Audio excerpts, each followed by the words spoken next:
Pin drop silence. ओम नमो भगवते वासुदेवाय। ओम नमो भगवते वासुदेवाय।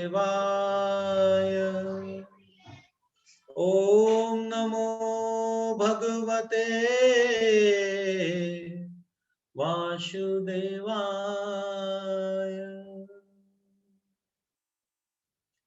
ISKCON फाउंडर आचार्य हिज डिवाइन ग्रेस अभय चरणारविंद भक्ति वेदांत शिला प्रभुपाद द्वारा अनुवाद एवं तात्पर्य।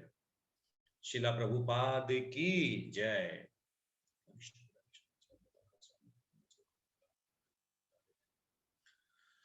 भगवत गीता यथारूप अध्याय 1। हम लोगों ने 1 नंबर श्लोक से 14 नंबर श्लोक तक अध्ययन किया। तो हम लोगों ने देखा किस प्रकार दुर्योधन जो है वो संकोचित है, अति व्याकुल है, अति भयभीत है और अपने आप को संतुष्ट करने के लिए, अपनी मानसिक स्थिति को संतुष्ट करने के लिए वो अपने गुरु द्रोणाचार्य के पास जाते हैं और पांडवों की सेना और अपनी सेनाओं का विवरण देते हैं और उसके बाद वो अपनी कूटनीति कह सकते हैं, उसके माध्यम से वो द्रोणाचार्य और भीष्म पितामह सभी को इस युद्ध में पांडवों के प्रति दया नहीं दिखाकर दुर्योधन के प्रति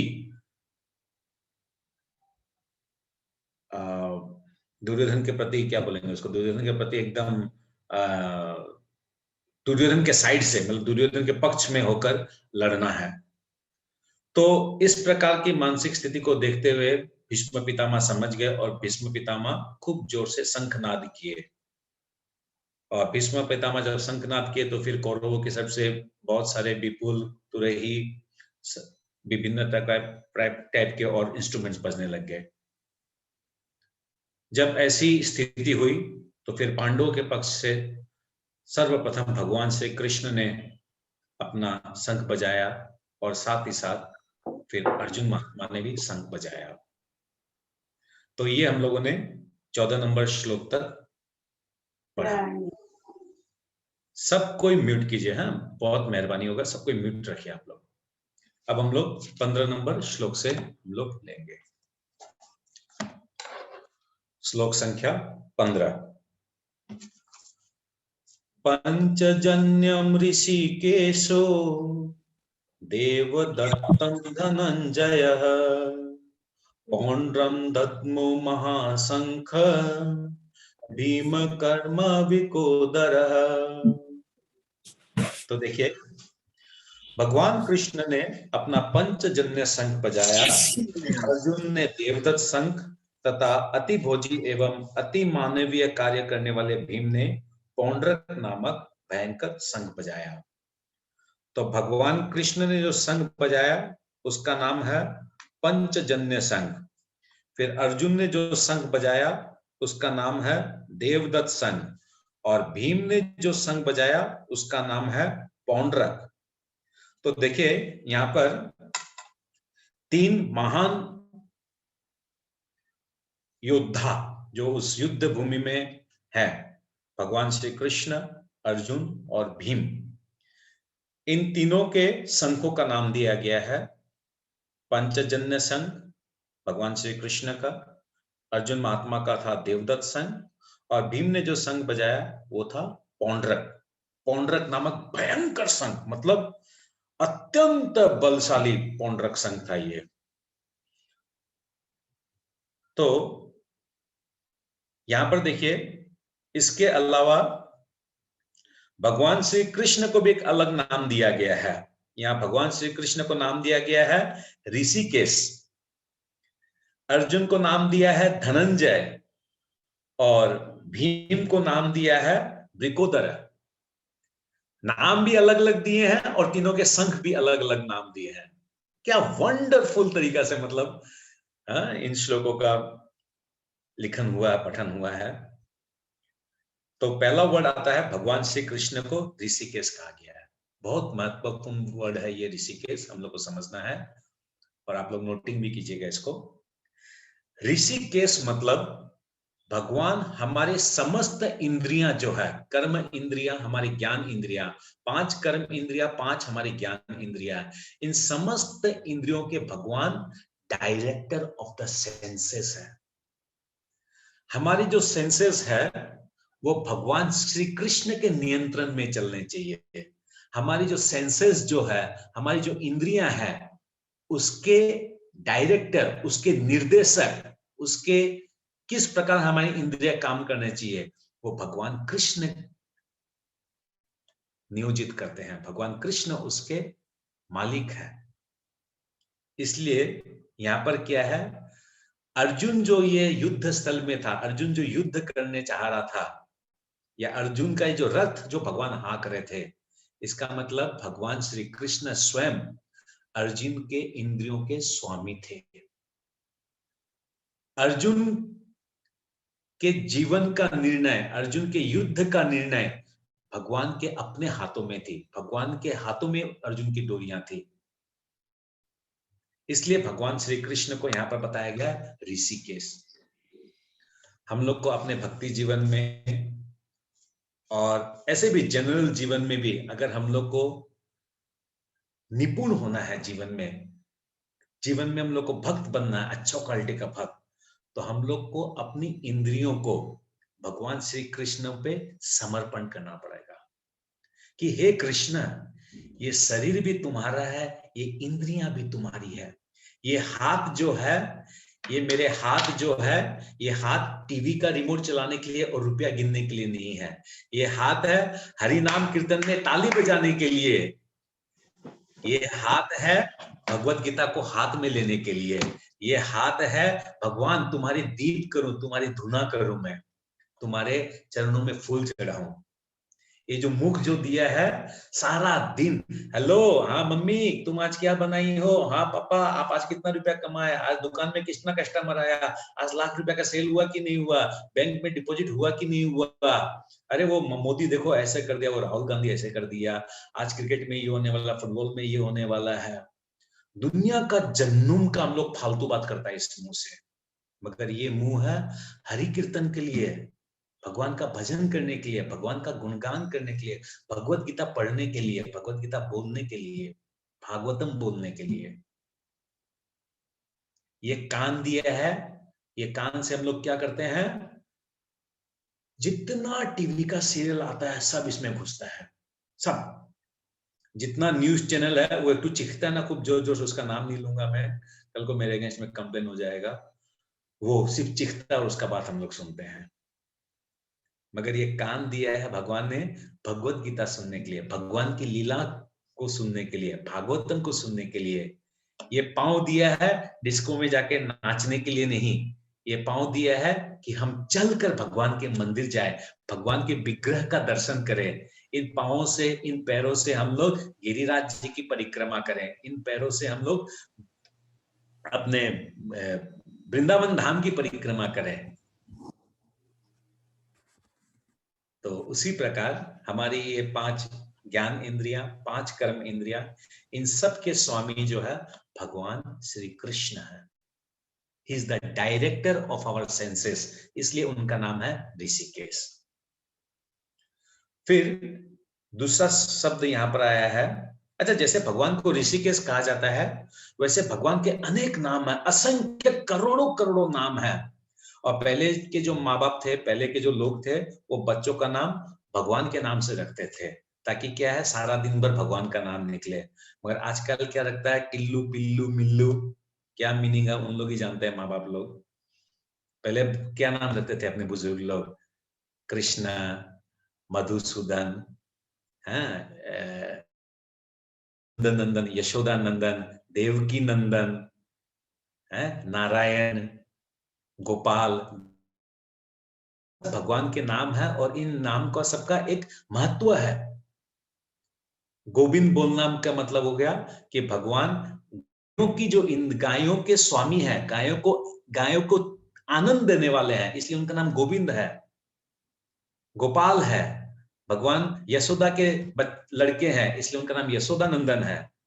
भगवान देवकी के दुलारे हैं इसलिए उनका नाम देवकी नंदन है। भगवान श्री कृष्ण अर्जुन के सारथी बने, उनका रथ हाके, इसलिए उनका नाम पार्थ सारथी है। आप लोग जानेंगे, जानकर बहुत हैरान होंगे कि जब युद्ध होता है और अर्जुन जब तीर चलाता था, जब बाणों को जब चलाता था, तो सपोज उसको राइट साइड रथ ले जाना है या लेफ्ट साइड रथ ले जाना है, तो वो मुंह से नहीं बोलता था कि कृष्ण राइट साइड लो, कृष्ण लेफ्ट साइड लो, या इंडिकेटर नहीं था उसके अंदर में इंडिकेटर दे दिया अब लेफ्ट साइड जाएगा अब राइट साइड जाएगा। अर्जुन महात्मा क्या करते थे, अपने पांव से भगवान के अगर राइट साइड में मारे तो भगवान राइट साइड में रथ को लेते थे, और लेफ्ट साइड में अगर मारते थे तो लेफ्ट साइड में रथ लेते थे भगवान। सोचिए, असंख्य कोटि ब्रह्मांड का जो मालिक है वो अर्जुन के पैर से अपना रथ को हाँकते थे। कितने महान है भगवान। और हम लोग को कोई बोल दे, हम लोग को कोई सिर्फ बोल दे मुंह से एक बार कि मैं जैसे बोल रहा हूं तुम वैसे गाड़ी चलाओ, बाबू ये पकड़ो चाबी, कल सुबह आऊंगा, मेरा दरमा का क्या हिसाब देना, जय हो, हरि बोल। हाँ? और ये ब्रह्मांड का नायक, अखिल ब्रह्मांड नायक भगवान श्री कृष्ण जो है अर्जुन का पैर से लेफ्ट और राइट करते थे। तो इसलिए भगवान के विभिन्न नाम के साथ हर एक चीज की लीलाएं जुड़ी हुई हैं। यहां पर अर्जुन को क्या बोला गया है, धनंजय। अर्जुन को धनंजय इसलिए बोला गया है क्योंकि एक बार क्या होता है, युधिष्ठिर महाराज को यज्ञ करना होता है, और यज्ञ करने के लिए क्या होता है, बहुत सारा धन चाहिए, बहुत पैसा चाहिए, क्योंकि विभिन्न राजा लोग आते हैं, उनका ठहरने का, खाने का, पीने का व्यवस्था। और आजकल के जैसा यज्ञ नहीं है। आजकल यज्ञ क्या होता है, 1 फुट का एक हवन कुंड में 4 लकड़ी गिर देते हैं पंडित लोग, हाँ बाबू बैठ जाओ सबको हवन में, 2 जन आहुति दे दो बस हो गया। पहले ऐसे हवन नहीं होता था। 10 फीट चौड़ा, 11 फीट बाई 11 फीट ऐसे बड़ा हवन होता था। और जैसे आजकल जैसे पंडाल बनते, ऐसे पंडाल नहीं बनते थे। हजारों स्क्वायर फीट में पंडाल बनता था। ऋषि मुनि आते थे, ऐसे नहीं आते थे 1-2 ऋषि मुनि, 10,000 ऋषि मुनि, 20,000, 25,000, 30,000, इस टाइप से ऋषि मुनि लोग आते थे। तो युधिष्ठिर महाराज को हवन, वो यज्ञ करना था, अश्वमेध यज्ञ शायद करना था, मैं नाम भूल गया हूँ, यज्ञ शायद मोस्टली अश्वमेध यज्ञ था। तो वो ये यज्ञ करने के लिए उनको अथाह धन की जरूरत थी। तो अर्जुन महात्मा जो है अपने निर्देश, अपने भ्राता के निर्देश अनुसार वो निकल पड़े। और उनका क्या कर्तव्य होता था, जो जिस रूट से वो जाते थे उस राजा को उनको परास्त करना पड़ता था, और परास्त करके उनसे एक ठो लमसम अमाउंट में एक ठो उनसे धन लेना पड़ता था। तो इसलिए वो धनंजय है, धन को वो जय किए। और यहां पर भीम को क्या बोला गया है, भीम कर्म विकोडर है, मतलब भीम खाने में अति भोजनीय था। 10,000 हाथी का बल था और भीम बहुत खाता था। भीम की थाली, भीम एक बार आसाम, नॉर्थ ईस्ट में आसाम बोल के एक जगह है भारत में, आसाम, यहां पर गुवाहाटी बोल के एक स्थान है जहां पे मैं रहता हूं, यहां से 30 किलोमीटर दूर एक हाजो बोल के जगह है, हाजो। तो भीम आया था इससे शादी करने के लिए, हिडिंबा हिडिंबा हिडिंबा से शादी करने आया था। नागालैंड में एक जगह डिमापुर बोलकर, वहां पर वो आया था हिडिंबा से शादी करने के लिए। तो भीम जिस थाली में खाना खाया था आसाम में, वो थाली आज भी बढ़िया से हाजो में रखा गया है। वो थाली अगर देख लेंगे तो समझ में आ जाएगा कि भीम कितना खाता था। मगर इस श्लोक में क्या बोल रहा गया है कि भीम खाने में भी एक्सपर्ट था, तो वो कर्मों में भी एक्सपर्ट था। वो उसका कर्म भी कैसा था, महान महान था वो। मतलब ऐसा नहीं है कि वो सिर्फ खाता ही खाता था और सोता था। वो था ना एक रावण का भाई, वो वैसा नहीं था। यहाँ क्या बोला गया, भीम कर्म विकोदरा, यानी भीम का कर्म जो था ना वो भी बहुत हाई फाई था, एक्सटेंसिव काम करता था वो, बहुत स्पेशल काम करता था वो। ठीक है, तो अब मैं राधिका माता जी, आपसे रिक्वेस्ट करूंगा, आप ये तात्पर्य पढ़िए 15 नंबर श्लोक का। इस श्लोक में भगवान कृष्ण को ऋषिकेश कहा गया है क्योंकि वे ही समस्त इंद्रियों के स्वामी हैं। सारे जीव उनके भिन्नांश है, अतः जीवों की इंद्रियां भी उनकी इंद्रियों के अंश है। चूंकि निर्विशेषवादी जीवों की इंद्रियों का कारण बताने में असमर्थ है, इसलिए वे जीवों को इंद्रिया रहित या निर्विशेष कहने के लिए उत्सुक रहते हैं। भगवान समस्त जीवों के हृदय में स्थित होकर उनकी इंद्रियों का निर्देशन करते हैं, किंतु वे एक सेकंड माता जी, देखिए यहाँ पर ये बहुत महत्वपूर्ण लाइन है। भगवान समस्त जीवों के हृदय में स्थित रहते हैं, यानी भगवान परमात्मा स्वरूप में, भगवान परमात्मा स्वरूप में सभी जीवों में, चाहे हम मनुष्य रूप में हो, जलचर हो, पक्षी हो या कोई भी जीव हो, भगवान सभी जीवों में परमात्मा रूप में विद्यमान रहते हैं और इसलिए भगवान हमारे इंद्रियों के निर्देशक है। ये शरीर भी उनका है, ये इंद्रियां भी उनकी है, वो कंट्रोलर है। मगर हम लोग के साथ बीमारी क्या हो गया है इस कलयुग में, हम लोग अपने आप को मालिक समझने लग गए हैं। We are the controller, we are the enjoyer. मेरी पत्नी है, मेरा घर है, मेरा बिजनेस है, मेरी गाड़ी है, मैं इसका मालिक हूं, मैं। हम लोग की बीमारी लग गया है मैं का। और भगवान यहां पर क्लियरली बोल रहे हैं, क्या बोल रहे हैं? पंचजन्यम ऋषिकेशो। ऋषिकेश नाम है भगवान का। भगवान का और एक नाम है जो मेरे को बहुत अति प्रिय है, ये नाम। एक तो द्वारिका नाथ मैं खूब याद करता हूँ, द्वारिका नाथ बोलकर भगवान को। और एक नाम है मुकुंद, भगवान का एक नाम मुकुंद है। मुकुंद नाम इसलिए भगवान का, इस पृथ्वी में हम लोग के माँ बाप, भाई बहन, रिश्तेदार, कोई भी हो, कोई भी देवी देवता हो, सूर्य देव हो, चंद्रमा हो, कोई पित्र हो, साईं बाबा हो, काली मैया हो, दुर्गा मैया हो, हनुमान जी हो, बालाजी हो, कोई भी हो, गणेश जी हो, कोई भी हो। अगर मैं शिप्रा माता जी से पूछूं इनमें से कौन हम लोग को मुक्ति दे सकता है, आप क्या बोलेंगे? मैं जितने नाम बोला उनमें से हम लोग को मुक्ति कौन दे सकता है? भगवान Shri Krishna. Very good, excellent excellent, very good. मैंने जितने नाम बोला उनमें से कोई भी हम लोग को मुक्ति नहीं दे सकता है। सबको म्यूट कर लीजिए, सबको म्यूट कर लीजिए। मुक्ति जो है एकमात्र मुकुंद दे सकता है, इसलिए भगवान कृष्ण का नाम है मुकुंद, मुक्ति के दाता। वो ही मुक्ति दे सकते हैं। वो ही हम लोग के अंत काल में, जीवन के अंत समय में, हम लोग जब भगवान श्री कृष्ण को स्मरण करेंगे कि कोई घर वाला, रिश्तेदार, बच्चा, पोता पोती, बीवी, किसी को याद नहीं करना है, किसी को भी याद नहीं करना। अगर किसी को भी याद करेंगे हम लोग माया जाल में फंस जाएंगे। जैसे एक आदमी, अच्छा ये कथा बाद में आएगी। तो हम लोग को क्या करना है? सिर्फ भगवान का स्मरण करते हुए इस देह को त्याग करना है।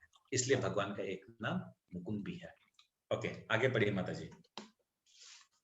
किंतु वे इस तरह निर्देशन करते हैं कि जीव उनकी शरण ग्रहण कर ले, और विशुद्ध भक्त की इंद्रियों का तो वे प्रत्यक्ष निर्देशन करते हैं। यहाँ कुरुक्षेत्र की युद्ध भूमि में भगवान कृष्ण अर्जुन की दिव्य इंद्रियों का निर्देशन करते हैं, इसलिए उनको ऋषिकेश कहा गया है। भगवान के विविध कार्यों के अनुसार उनके भिन्न भिन्न नाम हैं। उदाहरणार्थ, इनका एक नाम मधुसूदन है क्योंकि उन्होंने मधु नाम के असुर को मारा था। वे गौओं तथा इंद्रियों को आनंद देने के कारण गोविंद कहलाते हैं। वासुदेव के पुत्र होने के कारण इनका नाम वासुदेव है। देवकी को माता रूप में स्वीकार करने के कारण इनका नाम देवकी नंदन है। वृंदावन में यशोदा के साथ बाल लीलाएं करने के कारण ये यशोदा नंदन है। अपने मित्र अर्जुन का सारथी बनने के कारण पार्थ सारथी है। इसी प्रकार उनका एक नाम ऋषिकेश है क्योंकि उन्होंने कुरुक्षेत्र के युद्ध स्थल में अर्जुन का निर्देशन किया। इस श्लोक में अर्जुन को धनंजय कहा गया है क्योंकि जब इनके बड़े भाई को विभिन्न यज्ञ संपन्न करने के लिए धन की आवश्यकता हुई थी, तो उसे प्राप्त करने में इन्होंने सहायता की थी। इसी प्रकार भीम वृकोदर कहलाते हैं, क्योंकि जैसे वे अधिक खाते हैं, उसी प्रकार वे अति मानवीय कार्य करने वाले हैं, जैसे हिडिंबासुर का वध। अतः पांडवों के पक्ष में श्री कृष्ण इत्यादि विभिन्न व्यक्तियों द्वारा विशेष प्रकार के शंखों का बजाया जाना युद्ध करने वाले सैनिकों के लिए अत्यंत प्रेरणाप्रद है। विपक्ष में ऐसा कुछ न था, न तो परम निर्देशक भगवान कृष्ण थे, न कि भाग्य की देवी थी। अतः युद्ध में उनकी पराजय पूर्व निश्चित थी। शंखों की ध्वनि मानो यही संदेश दे रही थी। हरि बोल। थैंक यू सो मच माता जी। हरे कृष्ण। ओके। अनंत विजयम राजा कुंती पुत्रो युधिष्ठिरः नकुल सहदेवश्च सुघोष मणिपुष्पको कश्च परमेश्वास शिखंडी च महारथ धृष्टद्युम्नो विराटश्च सात्यकिश्च पराजितः द्रुपदो द्रौपदेयश्च सर्वस्य पृथिवीपते सौभद्रश्च महाबाहु शंखनादम् पृथक पृथक। तो इन 3 श्लोकों में 16, 17, 18 में बताते हैं, हे राजन, कुंती पुत्र राजा युधिष्ठिर ने अपना अनंत विजय नामक शंख बजाया तथा नकुल और सहदेव ने सुघोष एवं मणिपुष्पक शंख बजाए। महान धनुधर काशीराज, परम योद्धा शिखंडी, धृष्टद्युम्न, विराट, अजय, सात्यकी, द्रुपद, द्रौपदी के पुत्र तथा सुभद्रा के महाबाहु पुत्र आदि सबों ने अपने अपने शंख बजाए। मेहरबानी करके म्यूट कर लीजिए आप लोग, स्वप्ना माता जी सबको म्यूट कर दीजिए। तो यहाँ हम लोग देख पाते हैं कि अब भगवान बता रहे हैं कि युधिष्ठिर महाराज ने भी अपना अनंत विजय शंख बजाया। उनका शंख का नाम क्या था? अनंत विजय।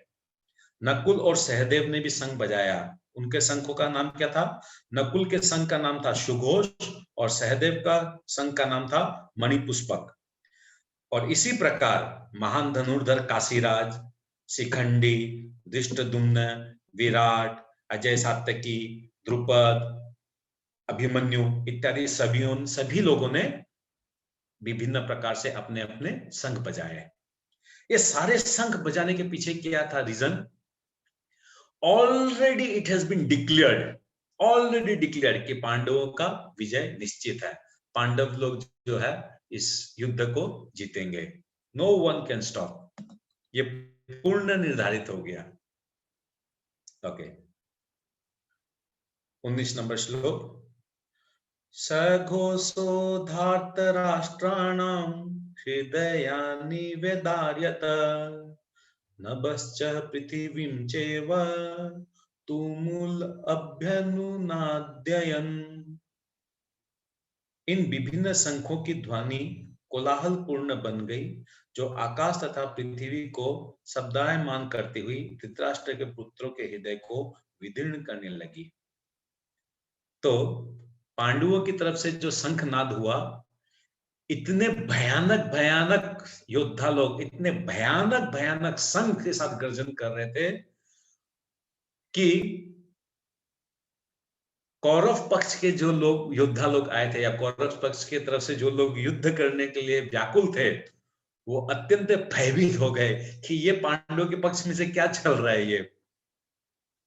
तो यहाँ पर तात्पर्य में लिखते हैं श्रील प्रभुपाद, जब भीष्म तथा दुर्योधन के पक्ष के अन्य वीरों ने अपने अपने शंख बजाए तो पांडवों के हृदय विदीर्ण नहीं हुए। ऐसी घटना का वर्णन कहीं नहीं मिलता है, किंतु इस विशिष्ट श्लोक से कहा गया है कि पांडव पक्ष के शंखनाद से धृतराष्ट्र के पुत्रों के हृदय विदीर्ण हो गए। एकदम क्लियर।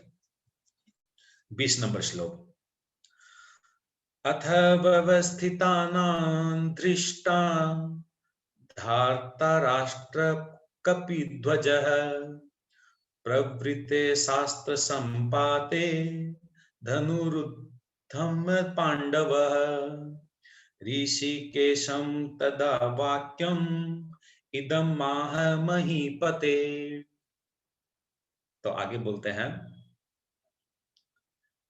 धार्तराष्ट्रान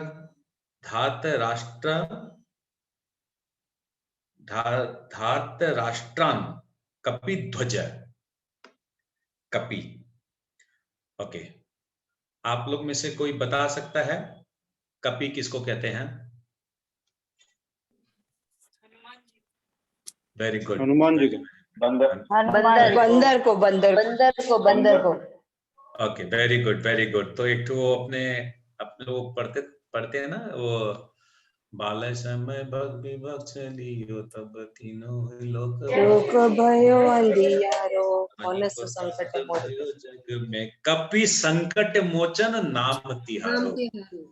तो यहाँ पर कपि शब्द बोला गया है हनुमान जी के लिए, कि जिस प्रकार हनुमान जी ने स्वयं रामायण में भगवान श्री राम को हेल्प किया था, उसी प्रकार इस युद्ध में, इस महाभारत के युद्ध में भी हनुमान जी वहां पर उपस्थित है। कहां उपस्थित है? अर्जुन जिस रथ पे है उस रथ में एक ध्वजा है, उस ध्वजा में हनुमान जी उपस्थित है। जहां हनुमान जी उपस्थित है, जहां भक्त उपस्थित होता है, वहां भगवान भी उपस्थित रहते हैं। यानी वहां पर स्वयं कृष्ण, जो स्वयं राम है, वो भी वहां उपस्थित थे। हनुमान जी का क्या ड्यूटी था उस युद्ध में? हनुमान जी, एक बार की कथा है, भीम जो है अज्ञातवास में थे सीता में, द्रौपदी के साथ में।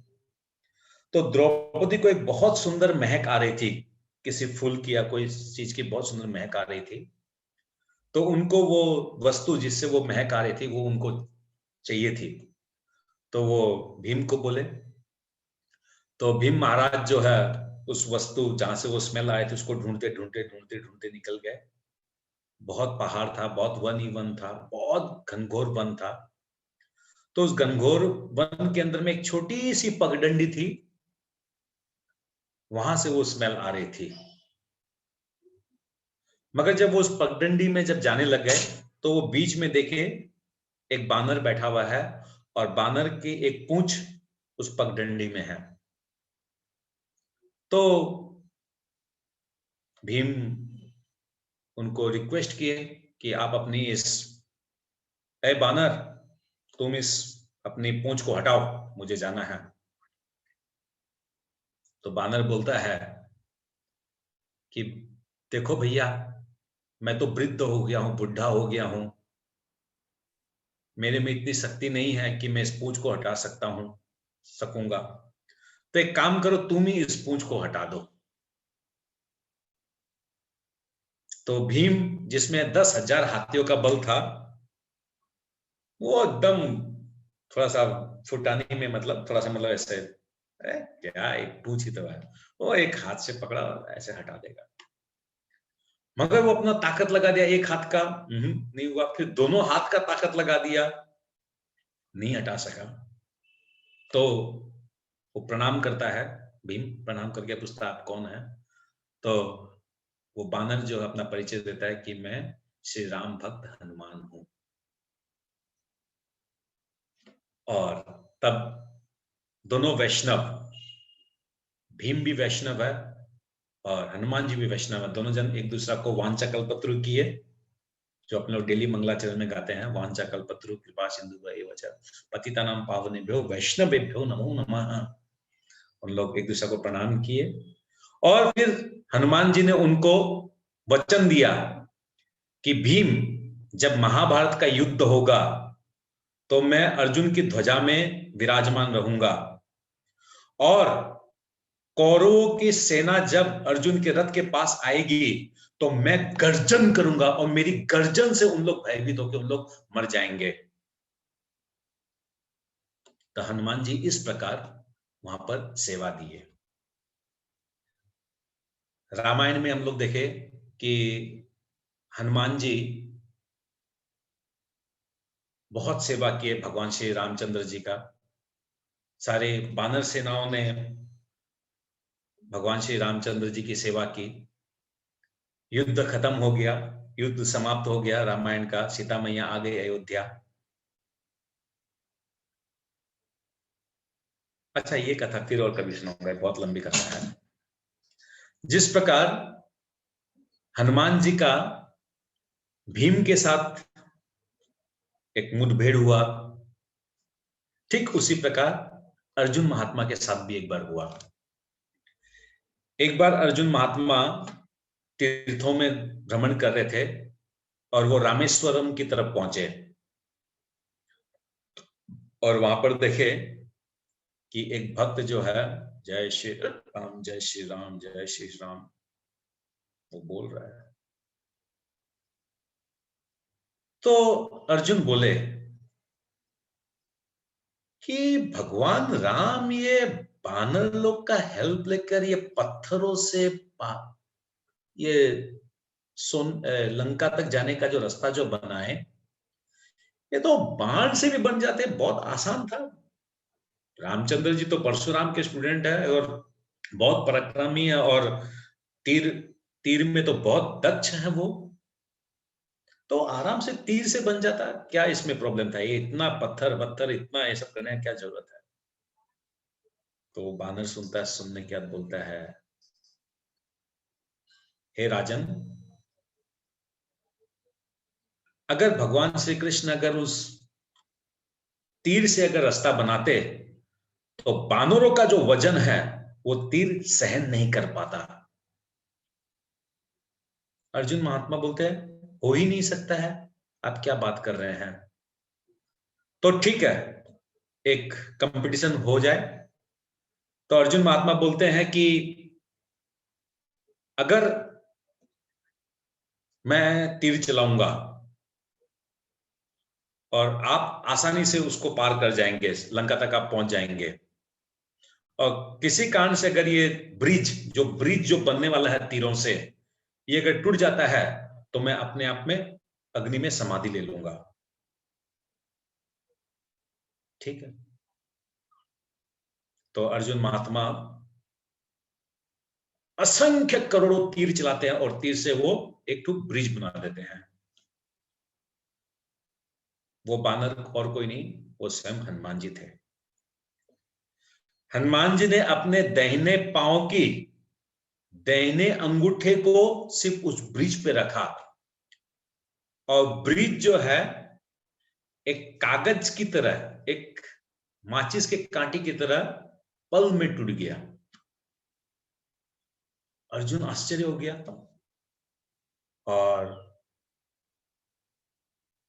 वादा के अनुसार उसको अग्नि में अब अपना शरीर को त्याग करना है। उतना देर में एक ब्राह्मण आता है। जैसे ही अर्जुन महात्मा अग्नि में अपने आप को सुहाग करना चाहते हैं, वो ब्राह्मण बोलता कि रुको रुको रुको, तुम और ये बानर जब आपस में बात कर रहे थे तो तुम लोग का बात का कोई साक्षी था क्या, कोई विटनेस था क्या? तो अर्जुन और हनुमान जी बोलते नहीं नहीं, हम लोग के बात का कोई विटनेस तो नहीं था। तो फिर कैसे होगा? तुम कैसे अग्नि में अपने आप को सुहाग करोगे? अब मैं साक्षी बनता हूं और तुम वापस बाण चलाओ।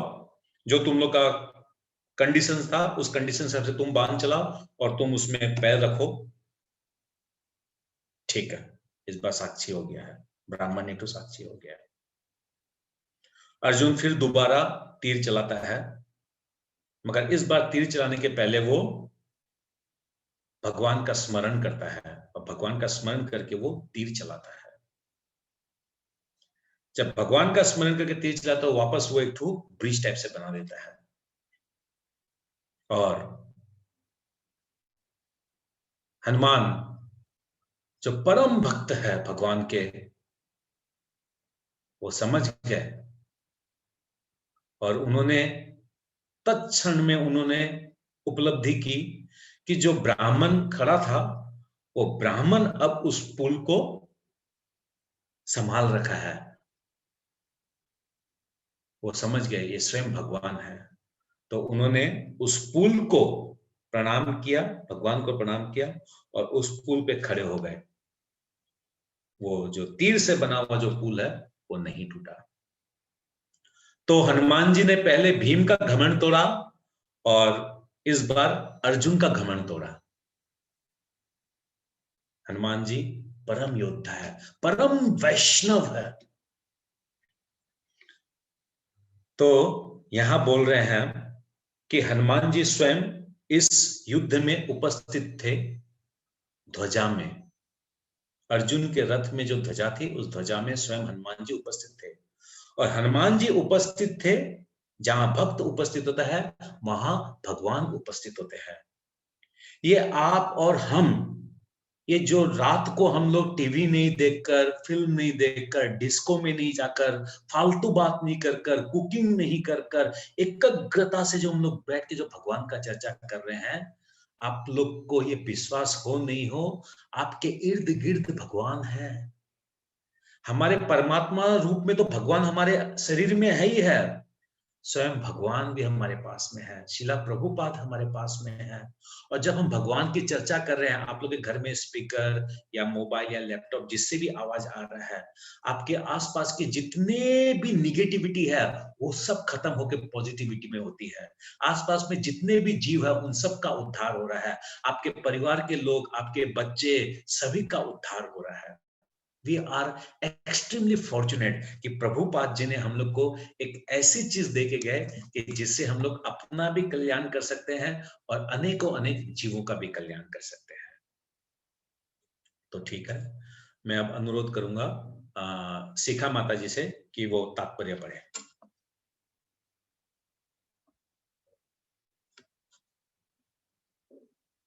हरि बोल। हरि बोल, मेरी आवाज नहीं आ रही है क्या? हाँ, हरे कृष्णा प्रभु जी। हाँ प्लीज पढ़िए। उस युद्ध आरंभ होने ही वाला था। उपयुक्त कथन से ज्ञात होता है कि पांडवों की सेना की अप्रत्याशित व्यवस्था से धृतराष्ट्र के पुत्र बहुत कुछ निरुत्साहित थे, क्योंकि युद्ध भूमि में पांडवों का निर्देशन भगवान कृष्ण के आदेश अनुसार हो रहा था। अर्जुन की ध्वजा पर हनुमान का चिन्ह भी विजय का सूचक है, क्योंकि हनुमान ने राम तथा रावण युद्ध में राम की सहायता की थी, जिससे राम विजयी हुए थे। इस समय अर्जुन की सहायता के लिए उनके रथ पर राम तथा हनुमान दोनों उपस्थित थे। भगवान कृष्ण साक्षात राम है और जहां भी राम रहते हैं वहां उनका नित्य सेवक हनुमान होता है तथा उनकी नित्य संगिनी वैभव की देवी सीता उपस्थित रहती हैं। अतः अर्जुन के लिए किसी भी शत्रु से भय का कोई कारण नहीं था। इससे भी अधिक इंद्रियों के स्वामी भगवान कृष्ण निर्देश देने के लिए साक्षात उपस्थित थे। इस प्रकार अर्जुन को युद्ध करने के मामले में सारा परामर्श प्राप्त था। ऐसी स्थितियों में जिनकी व्यवस्था भगवान ने अपने शाश्वत भक्त के लिए की थी, निश्चित विजय के लक्षण स्पष्ट थे। थैंक यू सो मच माता जी। तो भगवान कितने दयालु है, भगवान को इसलिए बोलते हैं, भगवान का एक नाम है भक्त वात्सल्य। भगवान भक्त पे हमेशा अनुकंपा करते हैं। सिर्फ जरूरत क्या है, हम लोग को एक कदम भगवान की तरफ बढ़ाने की। अगर हम एक कदम भगवान की तरफ बढ़ाएंगे तो भगवान स्वयं 10 कदम हमारी तरफ बढ़ाते हैं। भगवान श्री कृष्ण, भगवान श्री राम बांदरों का बहुत हेल्प लिए। सतयुग में जब राम और रावण का जब युद्ध हुआ, रामायण में हम लोग देखते हैं, तो उस जो बानर की जो सेनाओं का जो भगवान के ऊपर में जो ऋण था, उस ऋण को भगवान श्री कृष्ण ने अपने बाल लीला में हनुमानों को, बांदरों को वो स्थान दिया। भगवान श्री कृष्ण जब गोकुल में माखन चोरी करते थे तो वो बानरों को खूब माखन खिलाते थे, और इसलिए आज हम लोग देख पाते हैं जो ये 84 कोस की जो ब्रज भूमि है, जो ये वृंदावन धाम है, जो ये हम लोग का बरसाना है, या नंदगांव है, या रावल जी है, या फिर हम लोग का गिरिराज जी है, हर स्थान पर बानर है, और बानरों को भक्त लोग जो है खूब खिलाते हैं। भगवान उस एहसान को इस प्रकार इस कली युग में चुकाए। भगवान तो द्वापर में आए, मगर इस प्रकार द्वापर और कली युग में हम लोग इन बानरों की सेवा कर रहे हैं।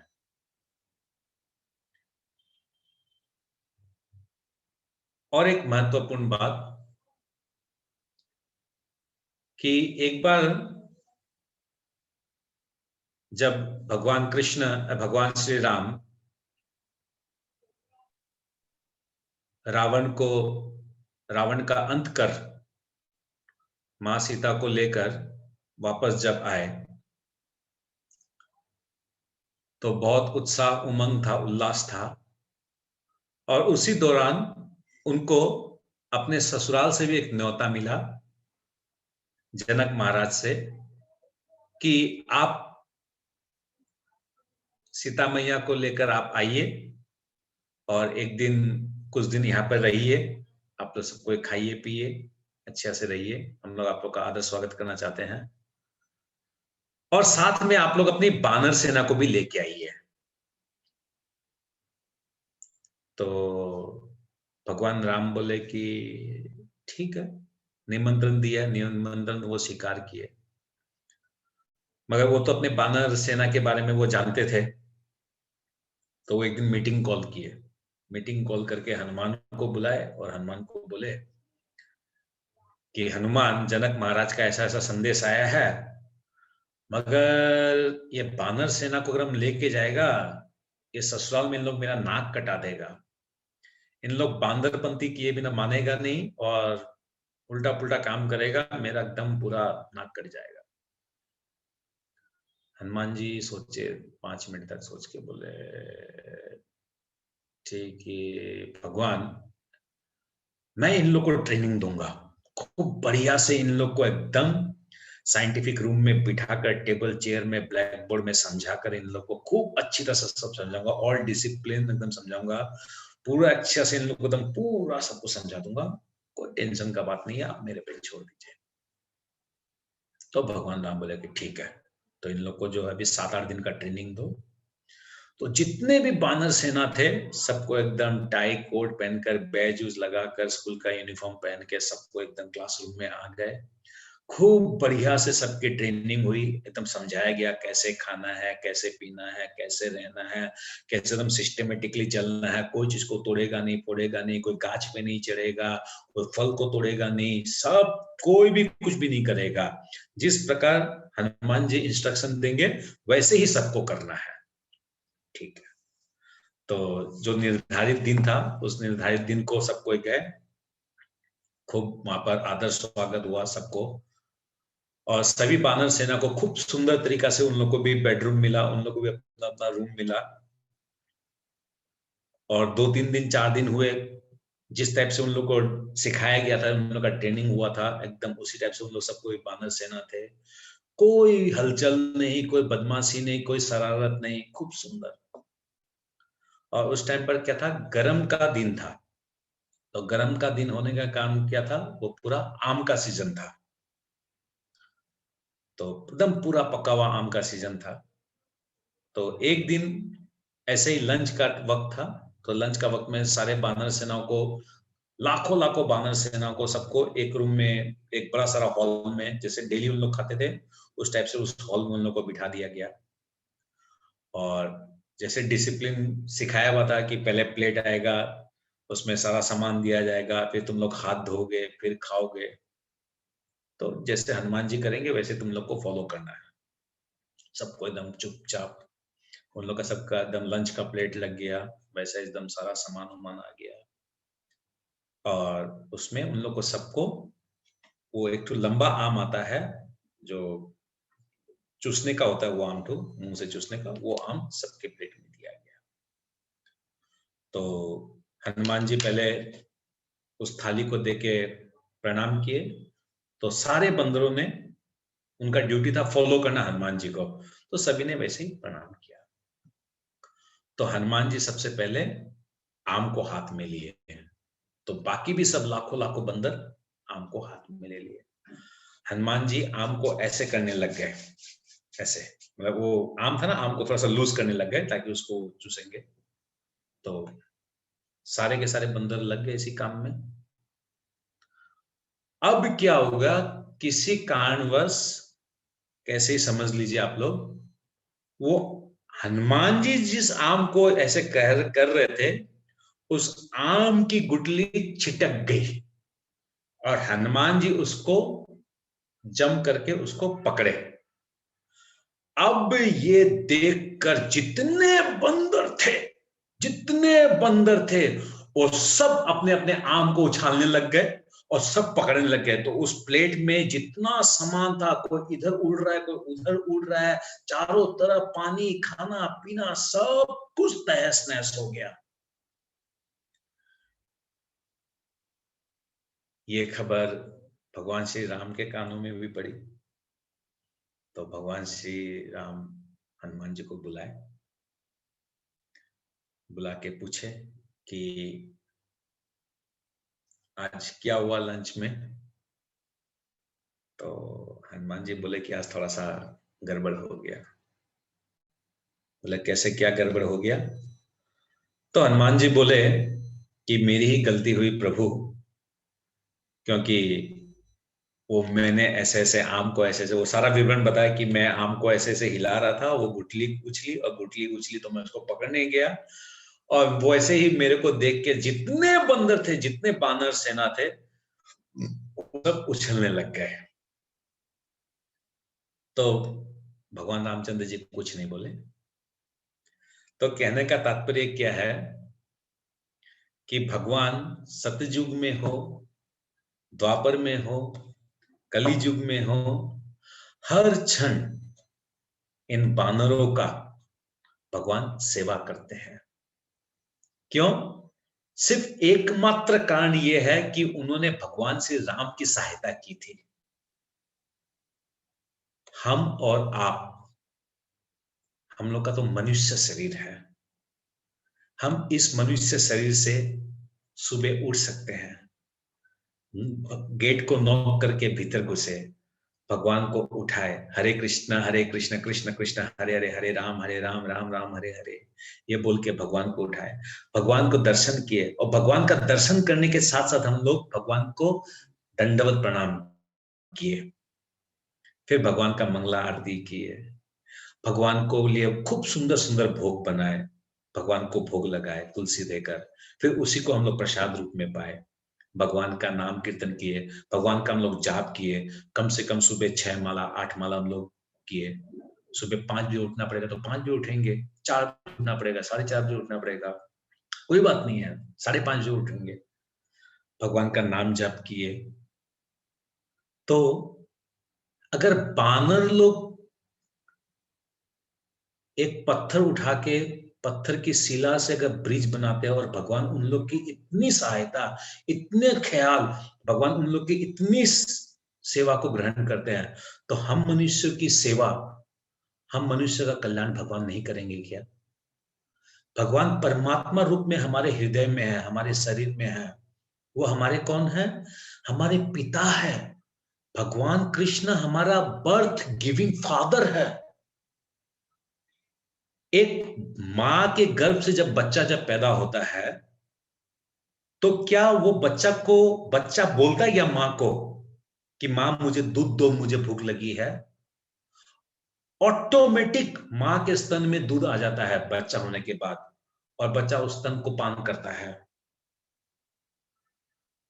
तो क्या हम लोग को भगवान को चल के बोलना पड़ेगा कि भगवान मेरे जीवन में ये तकलीफ है, मेरी नौकरी नहीं लग रही है, मेरा बच्चा का शादी नहीं हो रहा है, मेरा इनकम कम है, मेरा बिजनेस थोड़ा मंदा चल रहा है, या मेरी बीमारी है, घर में बीमार चल रहे हैं, या मेरा प्रॉपर्टी का झमेला चल रहा है, या कोर्ट कचहरी चल रहा है? क्या वो नहीं जानते हैं? उनको बोलना पड़ेगा। He knows everything, everything, वो सब जानते हैं। ये असुविधाएं हमारे जीवन में आई क्योंकि हमारे कर्मों का भोग है। हमने कुछ ऐसे कर्म किए थे जिसका हम लोग को यहां पर भोगना पड़ रहा है। सिंपल। कृष्ण का भगवान का इससे कोई लेन देन नहीं है, कोई लेना देना नहीं है। भगवान के साथ अगर लेना देना तो सिर्फ एक ही लेना देना है, वो ये कि कृष्ण मैं तुम्हारा नित्य दास हूं। नित्य, नित्य मीन्स इटर्नल, शाश्वत। मेरा और भगवान कृष्ण का संबंध शाश्वत संबंध है, इटर्नल संबंध है। मैं भगवान कृष्ण आपका नित्य दास हूं। मैं इस माया जाल में फंस गया हूं और अपने आप को शरीर मानने लग गया हूं, और मैं इंद्र तृप्ति के लिए, अपने आप की तृप्ति के लिए, अपने आप को भोगने के लिए मैं कर्म करने लग गया हूं। और जिस कर्म से मेरे को कर्म फल हो रहे हैं, कर्म बंधन हो रहे हैं, मेरी मुक्ति नहीं हो रही है। मैं 84 लाख योनियों में असंख्य बार जन्म ले रहा हूं, असंख्य बार मर रहा हूं, असंख्य बार शरीर मेरे को वापस मिल रहा है, असंख्य बार मेरे को परिवार में, फिर मैं इस शरीर को छोड़ता हूं, मगर मेरे को आत्म साक्षात्कार नहीं हो रहा है, मेरे को भगवान ज्ञान नहीं हो रहा है, मेरे को भगवत ज्ञान नहीं हो रहा है, मेरे को कृष्ण की प्राप्ति नहीं हो रही है। हम लोग को वैष्णव बनना है, भीष्म पितामह की तरह वैष्णव बनना है, अर्जुन महात्मा की तरह वैष्णव बनना है, हनुमान जी की तरह वैष्णव बनना है। सेवा करनी है, भगवान की सेवा करनी है, भगवान की सेवक है हम लोग। ओके, एनीवेज 20 नंबर श्लोक हम लोग पढ़ लिए थे ना?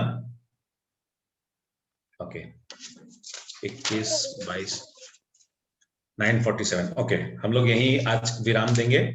कल हम लोग 21 नंबर श्लोक से हम लोग वापस लेंगे। भगवद गीता यथारूप की जय, शिला प्रभुपाद की जय। ओम तत्सत। ओके, किसी का कोई प्रश्न? सबसे पहले प्रश्न लेंगे जो नए भक्त लोग जो जुड़े हैं उनसे प्रश्न लेंगे, और उसके बाद हमारे पुराने भक्तों से लेंगे। किसी को प्रश्न है तो आप लोग खूब शॉर्ट फॉर्म में आप लोग 2-3 प्रश्न पूछ सकते हैं। रिकॉर्डिंग ऑफ कर सकते हैं स्वप्ना माता जी।